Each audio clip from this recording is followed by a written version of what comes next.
কোনো সাহায্য চাই না, আমরা ন্যায় বিচার চাই। উনি হাসিনার বিচার চাই, বিচার চাই, নিষিদ্ধ চাই। আলহামদুলিল্লাহ তাদের আংশিক দাবি পূরণ হয়েছে। এখন আমরা বলবো সরকারে যারা আছেন তারা যেন বিচারকে ত্বরান্বিত করে মানুষের প্রতি সম্মান প্রদর্শন করে। যারা সরকারে আছেন আমরা জানি, আমরা এই সবাই মিলে তাদেরকে বসিয়েছি। যেহেতু জনতার আকাঙ্ক্ষা বাস্তবায়নের এই সরকার, কাজেই কোনো চোখ রাঙ্গানির উপেক্ষা না করে তাদেরকে জনদাবির প্রতি সম্মান দেখিয়ে সবগুলো ন্যায্য দাবি পূরণ করতে হবে, খুনিদের বিচার করতে হবে। দেশের মানুষ খুনিদের উপযুক্ত শাস্তি দেখতে চায়। আমরা বলবো না ফাঁসির কাজটা ঝুলাও, কিন্তু যার কপালে ফাঁসির কাজটা আছে তাকে ঝুলাতে হবে। আমরা ন্যায় বিচার দেখতে চাই। আমরা অন্যায় বিচারের মাধ্যমে কারো শাস্তি হোক এটাও আমরা চাই না।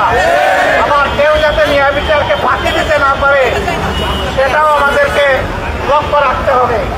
মনে রাখতে হবে সরকারকে 18 কোটি মানুষের 36 কোটি চোখ কিন্তু আপনাদের দিকে তাকায় আছে। সুতরাং ডানে বামে হেঁটে খোলার কোনো সুযোগ নেই।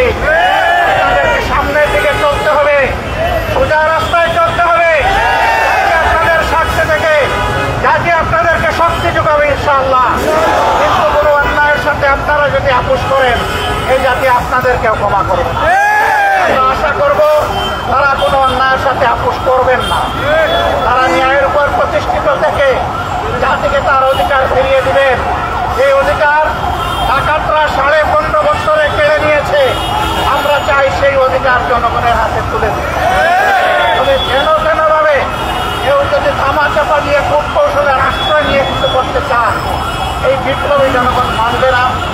আজকে 2 দিনের ধারাবাহিক কর্মসূচি তার প্রমাণ।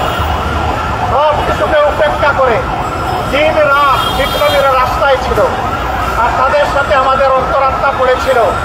আমরা সবসময় তাদের সাথে সম্পর্ক রক্ষা করে চলছিলাম। আমরা পরিষ্কার বলে দিতে চাই, জুলাইয়া আবার বৃদ্ধ বনিতা শিশু মা বোনেরা সহ সবাই যেমন রাস্তায় নেমে এসেছিল, আগামী দিনে যেন আর এমন পরিস্থিতি তৈরি না হয় যে আবার আমাদেরকে রাস্তায় নামতে হবে। রাস্তায় নামার আগে এই দাবিগুলো আমাদেরকে পূরণ করে দিয়ে দিবেন আপনারা। আমরা সেই দিনের উপেক্ষায় থাকলাম। আজকের অধিকার বাস্তবায়নের আয়না ফ্যাসিস্ট আওয়ামী লীগকে নিষিদ্ধ করার এই দাবিতে যে বীর সন্তানেরা ঢাকা সহ সারা বাংলাদেশে আন্দোলনে ঝাঁপিয়ে পড়েছিলেন, আমি আরেকবার সেই বীরদেরকে বিপ্লবী অভিনন্দন জানাচ্ছি। আমাদের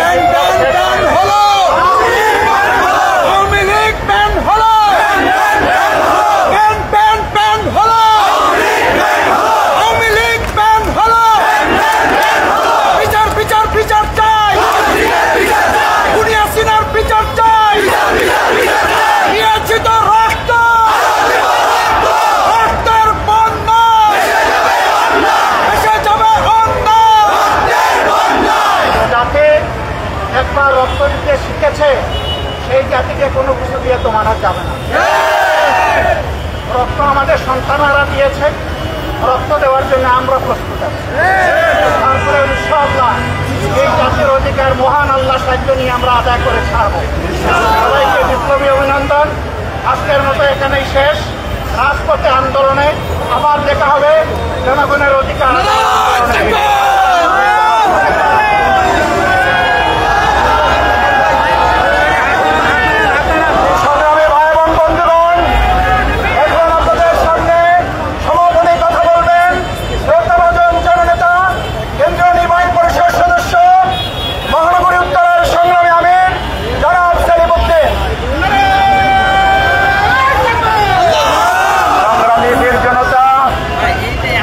দেশবাসীর পক্ষ থেকে আমি সর্বপ্রথম আল্লাহর শুকরিয়া আদায় করছি।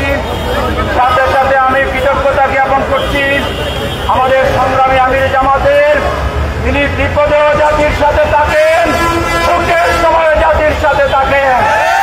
আজকে এই মধ্যরাতে আমাদের কষ্টের সাথে আনন্দের সাথে সহানুভূতি প্রকাশে আসার জন্য তাকে দেশবাসীর পক্ষ থেকে বিপ্লবী অভিনন্দন জানাচ্ছি।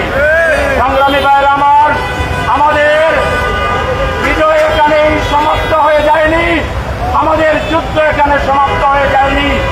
বাংলাদেশ থেকে ফ্যাসিবাদ চূড়ান্তভাবে নির্মূল না হওয়া পর্যন্ত পর্যন্ত আমাদের লড়াই, আমাদের সংগ্রাম, আন্দোলন অব্যাহত থাকবে। সবাইকে বিপ্লবী চেতনা নিয়ে আল্লাহর শুকরিয়া আদায় করে করে ফিরে যাওয়ার জন্য, আজকের দিনে প্রশ্ন করার জন্য শুধু আপনারা নয়, এদেশের যে বীর সন্তানেরা, বিভিন্ন রাজনৈতিক দলের নেতা কর্মীরা, সামাজিক নেতা কর্মীরা, ধর্মীয় নেতৃবৃন্দ যে কষ্ট করেছেন, সবাইকে আমিরে জামাতের পক্ষ থেকে আন্তরিক ধন্যবাদ জ্ঞাপন করে আজকের এই শুকরিয়া সমাবেশ আমরা সমাপ্ত ঘোষণা করছি। আল্লাহ হাফেজ।